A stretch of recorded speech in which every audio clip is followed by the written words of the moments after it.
Bonsoir mes amis. Je vous ai déjà dit que ma recherche reposait sur l'analyse que j'ai faite du livre de l'Apocalypse.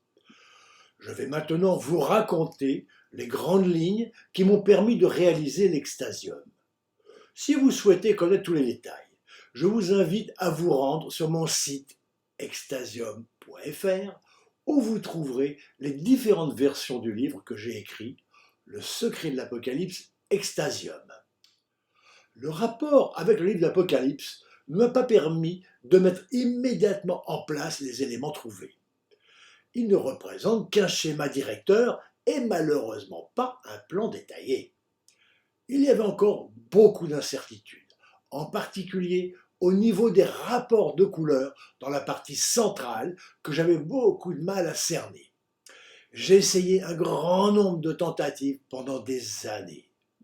Les rapports de couleurs et de forme sont interdépendants dans cette image si particulière. La moindre modification déséquilibrait tout l'ensemble.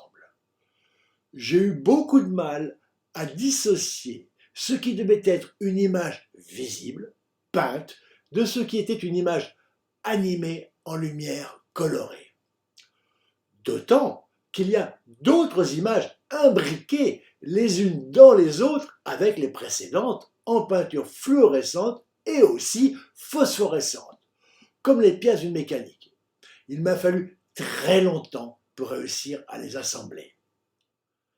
Avant même que j'ai découvert la relation avec le livre, certaines formes me sont apparues avec force, en particulier un anneau carré bleu flottant dans l'espace que j'ai perçu pendant le trajet sur l'autoroute de la Nouvelle-Orléans à Bâton Rouge, été 1981. Il se révélera longtemps après être la base de la muraille entourant la Jérusalem céleste. Il y avait aussi un deuxième carré à une certaine distance que je percevais en or ou en rostyria. Il m'a fallu très longtemps pour réussir à assembler ces deux couleurs et réaliser que cette inspiration que j'avais eue dans ce voyage en voiture était la base du tableau final, la porte de l'extase. J'ai réussi à séparer les images. Ce qui est visible en lumière du jour correspond aux descriptions du début du livre. Les animations lumineuses en musique correspondent aux événements qui sont décrits. Ce qui est fluorescent fait partie de la Jérusalem céleste et l'image phosphorescente qui reste dans le noir correspond à ce qui est appelé la gloire de Dieu. Le dessin de base, trouvé le 27 octobre 1981, que j'avais appelé le couloir de l'infini, est finalement en lumière fluo-or. Et ce n'est pas uniquement un couloir que cette construction dessinée suggère, mais aussi une ville. Il faut bien comprendre que dans mon analyse, toutes les descriptions doivent être dégagées du décor emberlificoté qui les habille et ramenées à leur structure fondamentale géométrique.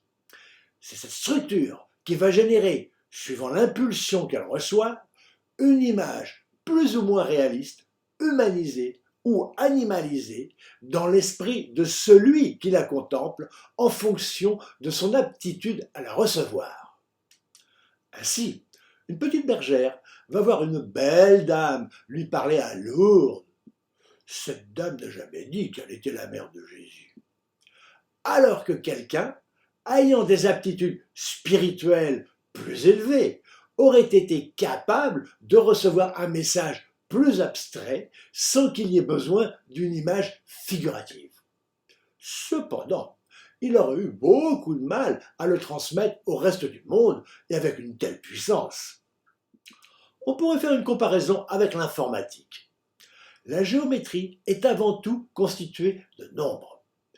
L'informatique n'est que nombre, une suite de nombres particuliers dont un certain arrangement forment un logiciel que seul un informaticien est capable de comprendre. Pour le commun des mortels, il faut que ce logiciel soit représenté en images sur un écran. Suivant l'impulsion qu'elle reçoit, cette suite de nombres montrera des images différentes. Par approximation, On pourrait dire que je recherche le logiciel qui sous-tend les images décrites dans le livre de l'Apocalypse. Ce qui n'est pas facile. D'après mes expériences et mes découvertes, il y a un écran qui n'est pas plan, comme au cinéma, mais structuré par des constructions géométriques planes dont la façon de les traiter en couleur donne l'illusion du relief, de la profondeur, et va jusqu'à évoquer un paysage d'un autre monde. En s'animant, soit en silence par divers éclairages, soit par des jeux de lumière provoqués par de la musique, elles offrent différents aspects et deviennent porteuses de signification.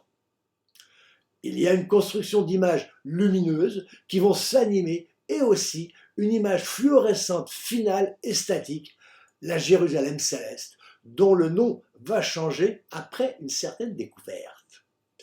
Ces trois structures imagées, bien que différentes, sont étroitement imbriquées les unes dans les autres.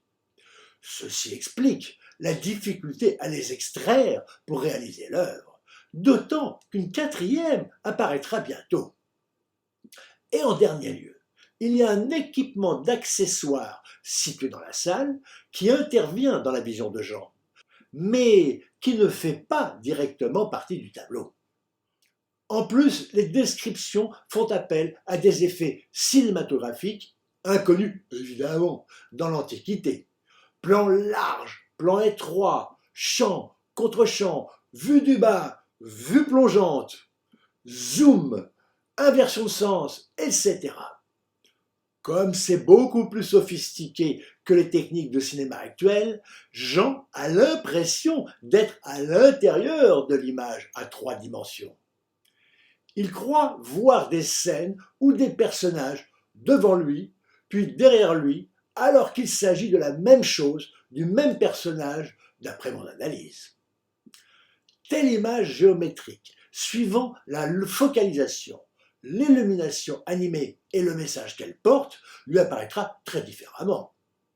De plus, une même image fixe, la Jérusalem céleste, représentera en même temps une vue de loin, un zoom central, une vue de dessous, une image dégagée des autres. Un peu comme à l'époque de la peinture romane, où les scènes étaient représentées sans tenir compte de la perspective avec une apparente maladresse. Des personnages petits et d'autres grands, gigantesques, sur le même plan, ou plus grands que la ville ou le château qu'ils défendaient. Cette représentation était intentionnelle, destinée à exprimer l'importance des uns ou des autres, ou bien chargée d'exprimer des messages particuliers venant d'un autre monde. Je ne pourrais pas reprendre en détail chaque partie du tableau, ce serait trop fastidieux. Je ne me rappelle pas non plus de toutes les phases, il y en a eu tellement. Pour beaucoup, il m'a fallu de nombreuses années pour vérifier que mon intuition était bonne.